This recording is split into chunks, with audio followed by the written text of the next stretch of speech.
Peut-être plus que jamais auparavant, dans ma vie, j'entends de plus en plus souvent parler de mentalité de victime. Tant de personnes et tant de groupes prétendent être victimes. Le problème de la banalisation de la condition de victime, c'est que les vraies victimes se perdent dans la masse. Et ne vous y trompez pas, il existe bel et bien de vraies victimes. Dans la vie, il y a de véritables victimes et elles ne doivent jamais être négligées. Car lorsque nous avons ce désir insatiable de victimisation et que cela devient une tendance, nous perdons nos repères. On le voit même chez les enfants dès leur plus jeune âge. Vous entrez dans la pièce et vous demandez qui a fait ça, les doigts se lèvent de tous côtés. Et c'est très difficile d'identifier le coupable. C'est T.S. Eliot qui a dit un jour que l'humanité ne peut pas supporter beaucoup de réalité. Mais j'ai réfléchi à cela et j'ai pensé à l'histoire d'un jeune garçon du nom de Jérôme. Jérôme était un enfant hyperactif de 9 ans qui se mettait sans cesse dans le pétrin et refusait toujours d'assumer ses responsabilités. Une nuit, alors qu'il dormait dans la chambre du rez-de-chaussée et sa mère dormait dans la chambre à l'étage, tout à coup, sa mère a entendu un bruit assourdissant. Apparemment, ce qui s'est passé, c'est qu'un fourgon avait dévié de sa route et s'était encastré dans la maison. En fait, il s'était immobilisé net juste dans la salle à manger. Alors, terrifiée, la mère a d'abord pensé à son fils bien-aimé, à sa sécurité. Elle a crié « Jérôme !» Et aussitôt, Jérôme s'est écrié depuis le rez-de-chaussée « Ce n'est pas moi, maman !» Aujourd'hui, nous découvrirons la véritable bénédiction qui se cache souvent dans le fait d'assumer ses responsabilités. Nous allons découvrir la bénédiction absolue qui se cache dans la véritable confession. Les bénédictions absolues qui se cachent dans le fait d'affronter la réalité et de reconnaître ses échecs. Pourquoi ? Parce que lorsque nous confessons nos fautes, nous nous mettons d'accord avec Dieu. Dieu sait déjà ce qui se passe. Dieu sait déjà quand nous péchons. Dieu sait déjà quand nous tombons. Mais lorsque nous venons nous confesser devant lui, nous disons « Dieu, nous sommes d'accord avec toi ». Et Dieu est honoré ainsi lorsque nous confessons cela au ciel et le ciel sait déjà ce qui est vrai, le ciel est honoré. Lorsque nous nous repentons de nos péchés, des bénédictions incommensurables découlent de cette repentance. Ici, vous voyez David, un homme dont le cœur recherchait Dieu et qui a accepté la responsabilité entière de son péché. David n'a pas rejeté la faute sur quelqu'un d'autre. David n'a pas dit, comme certaines personnes le font aujourd'hui, « Eh bien, tu sais, c'était la faute de Bathsheba et, vous savez, c'est elle qui se promenait nue et c'est de sa faute. » Ou encore, « C'était la faute d'Uri, car après tout, s'il avait su manier l'épée correctement, il n'aurait pas été tué par les ennemis. » Ou bien, « Je n'y peux rien, car mon père était un homme passionné et son père avant lui était un homme passionné et il se trouve que je suis moi-même un homme passionné. » Ou encore, vous savez, « Ma mère m'a sévré trop tôt. » Ou c'est juste... comment dirais-je, j'ai été sous discipline trop tôt. Ou ma femme ne m'aime pas. Ma mère m'a fait tomber sur la tête quand j'étais petit. Ou encore la classique, l'excuse très classique, celle que j'entends très souvent. Je n'aime plus ma femme. David n'a rien dit de tel. Il n'a rien dit de tout cela. Pas étonnant que la Bible dise que son cœur était tourné vers Dieu. Elle ne dit pas qu'il était parfait. Elle ne dit pas qu'il était sans péché. Seul Jésus était sans péché. Écoutez-moi bien. Quand votre cœur se tourne vers Dieu, vous assumez immédiatement vos responsabilités. Vous acceptez les conséquences avec courage. Vous n'allez pas chercher des boucs émissaires. Vous ne pointez pas du doigt les autres ou rejetez la faute sur quelqu'un d'autre. David a immédiatement confessé au Seigneur et s'est repenti de son péché. C'est la première étape pour faire l'expérience véritable et authentique du pardon. Non pas que Dieu ne vous ait pas pardonné, il vous a pardonné, mais c'est l'expérience authentique de ce pardon, du lavage, de la purification et de la restauration. David n'a pas seulement assumé ses responsabilités, David n'a pas seulement reconnu son péché, David n'a pas seulement admis son échec, mais David s'est également confessé et s'est repenti et, écoutez bien, il en a accepté les conséquences. Mes bien-aimés, c'est là un sujet qui sème la confusion chez de très nombreux croyants chrétiens. J'ai parlé à suffisamment de personnes pour savoir qu'il règne une grande confusion sur ce point précis. Je parle de la distinction entre le pardon absolu et inconditionnel de Dieu pour nos péchés lorsque nous nous repentons et les cicatrices que ces péchés laissent parfois derrière eux. Certaines durent longtemps, voire toute une vie. Faites toujours cette distinction, car si vous ne la faites pas, ça vous causera des problèmes. Il y a des gens qui regardent les cicatrices qui sont les conséquences naturelles du péché et pensent, à cause de ces cicatrices, que Dieu ne leur a pas pardonné. Quoi? Écoutez-moi bien, lisez sur mes lèvres, c'est un mensonge de Satan. Si vous regardez les conséquences du péché de David, si vous regardez les cicatrices tragiques que ce péché a laissées, quelqu'un pourrait demander ou dire quel genre de pardon est-ce là? Pourquoi Dieu ne s'est-il pas occupé des cicatrices? J'y reviendrai dans un instant. Notez-le dans votre esprit ou sur vos notes, car j'y reviendrai. Ainsi, quand on voit la première conséquence de ce péché, c'est l'enfant né hors mariage, qui en fait était le fruit de leur adultère qui meurt. Toutes les souffrances ne sont pas le résultat du péché. Certaines le sont, mais pas toutes. Nous connaissons l'histoire de Job. Si la Bible la raconte, c'est pour nous rappeler que parfois les justes souffrent à cause de leur justice. Il ne faut pas confondre ces deux choses. Mais les gens disent, attendez un peu. En quoi le bébé est-il fautif ici? Oh non, le bébé n'a aucune faute. Le bébé n'a pas souffert. Le bébé est allé au ciel comme tous les bébés. Ce sont les parents qui ont souffert. Le bébé n'a pas souffert. David avait été un grand général. David avait été un grand roi. David avait été un merveilleux compositeur, sans pareil avant ou depuis. Mais comme nous l'avons vu dans le dernier message, David n'a pas pu exercer un leadership spirituel, un leadership de service et une autorité spirituelle au sein de son foyer. Concentrez-vous avec moi. Si maman et papa disent au petit Billy, « Billy, ne joue pas avec les allumettes, ne touche pas à la cuisinière, Billy, ne fais pas ça, c'est dangereux, ça fait mal. » Et puis Billy, connaissant la nature humaine, le fait quand même, et il se brûle. Imaginez-le dans l'ambulance en route vers les urgences. Le petit Billy souffre et dit « Maman, papa, je suis désolé, j'aurais dû vous écouter, pardonnez-moi. » Bien sûr, ils vont lui pardonner. Ai-je raison? Bien sûr, absolument. Et pourtant, la douleur est toujours là et les cicatrices pourraient rester longtemps. Vos péchés et son pardon n'affectent en rien la qualité de son amour pour vous. De même, le pardon n'empêche pas toujours les conséquences et ne les efface pas toujours. Pourquoi? Parce que le pardon de Dieu ne change rien au fait que le péché est une transgression de la justice.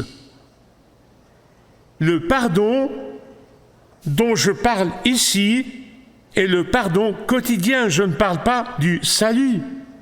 Celui-ci a été assuré dès l'instant où vous êtes venu à Jésus. Ça n'aura aucun effet sur votre salut. Lorsque Jésus a enseigné aux disciples la prière du Notre Père qui est aux cieux, puis il a ajouté « Pardonnez-nous nos offenses comme nous pardonnons à ceux qui nous ont offensés », il ne parlait pas du salut, il parlait de la vie quotidienne. De la même manière, lorsque Pierre a réagi au fait que Jésus lui lavait les pieds, et il a dit « Tu ne peux pas me laver les pieds », et Jésus a répondu « Eh bien, si je ne te lave pas les pieds, tu n'as aucune part en moi. » Pierre a eu, une fois de plus, la même réaction. Et il a dit, eh bien, pas seulement mes pieds, dans ce cas-là, lave-moi en entier. Mais Jésus lui a répondu, non, non, non, Pierre. Ceux qui ont déjà été lavés n'ont besoin que de se faire laver les pieds. Mais bien-aimés, vous et moi, nous marchons dans ce monde et nos pieds se salissent. Ils ont besoin d'être lavés. C'est là le pardon quotidien dont parle Jésus dans le Notre Père. C'est de ce pardon quotidien que nous parlons ici. Écoutez-moi bien, à une époque où tant de gens ont abaissé la barre de la justice, ils l'ont abaissée jusqu'au point d'enseigner que Dieu se contente de fermer les yeux sur le péché. Non pas qu'il le pardonne, il se contente simplement de fermer les yeux. Mais Dieu pardonne le péché au prix d'un sacrifice énorme pour lui. Il a vu son Fils saigner sur cette croix. Ne brouillez pas la justice et n'abaissez pas la barre de la justice tellement que la justice et le péché finissent par se confondre. Brouiller la frontière entre le péché et la justice n'est pas ce que Dieu fait, parce que le péché a coûté très cher à Dieu et par conséquent, nous ne pouvons jamais brouiller la frontière entre la justice et le péché. Nous passons du péché à la justice, bien sûr, absolument. Bien-aimés, c'est là la joie des croyants. Ne manquez pas ce que je vais vous dire, s'il vous plaît, c'est très important, car lorsque vous brouillez la frontière entre le péché et la justice, cela signifie que Jésus a saigné et est mort pour nos péchés en vain. Cela signifie qu'il a quitté la splendeur du ciel et qu'il est venu sous la forme d'un embryon dans le ventre d'une vierge en vain. Cela signifie que la sainteté de Jésus n'a aucune valeur. Laissez-moi vous expliquer les choses ici. Lorsque Dieu nous a pardonnés, ça ne signifie pas qu'il approuve ce que nous avons fait. Même si Dieu nous rachète, il n'accepte pas que nous rejetions la faute sur autrui. C'est lui qui m'a poussé à le faire, c'est elle qui m'a poussé à le faire, c'est le diable qui m'a poussé à le faire. Dieu ne nous tient pas rigueur de nos péchés, c'est là ce que ça signifie quand on dit que Dieu non seulement pardonne mais oublie. Ça ne veut pas dire qu'il souffre d'amnésie, ça signifie qu'il ne vous en tient pas rigueur. Bien qu'il ne nous tienne pas rigueur de notre péché, il ne le prend pas à la légère en disant « Oh, ce n'est pas grave, non, non, non, non, non, non ». Et c'est pourquoi nous, en tant que parents et grands-parents, devons prendre le temps d'aider nos enfants à comprendre pourquoi le mal est mauvais et pourquoi nous leur pardonnons. Nous devons leur expliquer avec sincérité et beaucoup de soin que même si nous leur pardonnons pleinement, une discipline appropriée est parfois nécessaire. Nous devons prendre le temps de leur montrer pourquoi la réparation ou une forme de discipline est au cœur même de notre amour pour eux. Pour certaines personnes, le mot discipline est un gros mot. Ce n'est pas vraiment le cas. Ça signifie les former. Ça ne signifie pas les battre. Non, ça signifie les former de la bonne manière. C'est ce que signifie le mot discipline dans les Écritures. Dieu nous forme. Il nous aime. C'est pourquoi il nous discipline. Il nous forme. La discipline sans explication, écoutez bien, la discipline sans explication est aussi grave que de fermer les yeux sur le péché. Je tiens à le répéter, la discipline sans explication est aussi grave que de fermer les yeux sur le péché. Apprendre à assumer la responsabilité de ses actes est la première étape. Mais bien aimés, je suis convaincu que c'est le premier pas vers la paix. La paix dans votre cœur, la paix dans la famille, la paix dans la société, la paix au travail. C'est la première étape. Écoutez-moi bien, s'il vous plaît. Ne confondez pas entre le pardon de Dieu et les cicatrices que le péché a pu laisser. Et n'oubliez jamais que le pardon de Dieu ne signifie pas qu'il a cessé de haïr le péché. S'il pardonne le péché, ça ne signifie pas qu'il cesse de le haïr ou de le considérer comme une abomination. Ne pensez jamais que si Dieu est un Dieu de pardon, nous pouvons prendre ce pardon pour acquis ou nous en excuser et penser que nous y avons droit. Comme je l'ai dit parfois, les cicatrices de la désobéissance demeurent longtemps. S'il vous plaît, je vous en prie, que ces cicatrices ne vous rappellent pas seulement cet acte de désobéissance, qu'elles vous rappellent surtout la grâce de Jésus, son pardon et son amour. Dans le cas de David, l'épée était à double tranchant. Elle a frappé Uri, mais elle a aussi frappé sa propre famille. Écoutez ce que Jésus dit dans Matthieu 7, 2. « Car on vous jugera de la même manière que vous aurez jugé, et on utilisera pour vous la mesure dont vous serez servi. C'est pourquoi je dois pardonner facilement, car je veux être pardonné. » L'apôtre Paul a dit « Celui qui sème peu, moissonnera aussi peu. Et celui qui sème abondamment, moissonnera abondamment. » Cela concerne les dons d'argent, mais aussi tous les aspects de la vie. Tous les aspects de la vie. Quand on pardonne généreusement, on est pardonné généreusement. Dans tous les domaines. En fait, je peux vous dire que la récolte dépend toujours de la semence. Et la récompense dépend toujours du travail accompli. Vous vous demandez, que veux-tu dire par là? Si vous semez du coton, vous récolterez quoi? Si vous semez du maïs, vous récolterez quoi? On ne sème pas du coton pour récolter du blé, n'est-ce pas? C'est ce que je veux dire par la semence détermine la récolte. L'abondance de votre récolte dépend aussi de la quantité que vous semez. Le salut de Dieu est un don gratuit. Vous ne pouvez rien faire. Vous pourriez travailler dur pendant 20 000 vies et vous ne pourriez pas le mériter. C'est un don de Dieu, un don de grâce. Mais la récompense dépend toujours de votre fidélité. Paul dit dans 1 Corinthiens 3, 8, « Chacun recevra sa propre récompense en fonction de son propre travail. » Maintenant, bien-aimés, écoutez-moi. Dieu ne veut pas récompenser celui qui est resté assis à réchauffer le banc dimanche après dimanche sans rien faire d'autre, comme celui qui a travaillé dur, a donné généreusement, a fait des sacrifices jour et nuit, a œuvré pour Jésus. Dieu n'est pas un Dieu injuste. Je tiens à vous dire ceci pour conclure. Lorsque nous venons à Christ pour la première fois, convaincus par lui, et nous recevons le don de la grâce, recevons Jésus comme Sauveur et Seigneur, une image me revient toujours à l'esprit. Nous étions alors comme une personne pauvre, sans abri et malodorante, recueillie dans la rue par le roi. Le roi nous prend au palais. Le roi nous accueille chez lui. Le roi nous baigne. Le roi nous lave. Le roi nous purifie. Le roi nous coiffe. Le roi nous revêt d'une robe royale. Le roi nous adopte. Le roi nous donne son nom et nous appelle prince ou princesse. Puis le roi nous enseigne par sa parole comment vivre comme des princes et des princesses, comment nous comporter comme des princes et des princesses, comment être à la hauteur des exigences du palais. Par gratitude, nous faisons tout notre possible pour ne pas déshonorer notre roi, pour ne pas ternir le nom de notre roi adoptif, mais nous cherchons par tous les moyens à plaire à ce roi généreux. Nous cherchons à honorer le roi. Nous cherchons à obéir au roi. Nous cherchons à vivre comme des rois et des reines. Nous cherchons maintenant à nous concentrer sur le bien des autres sujets du roi.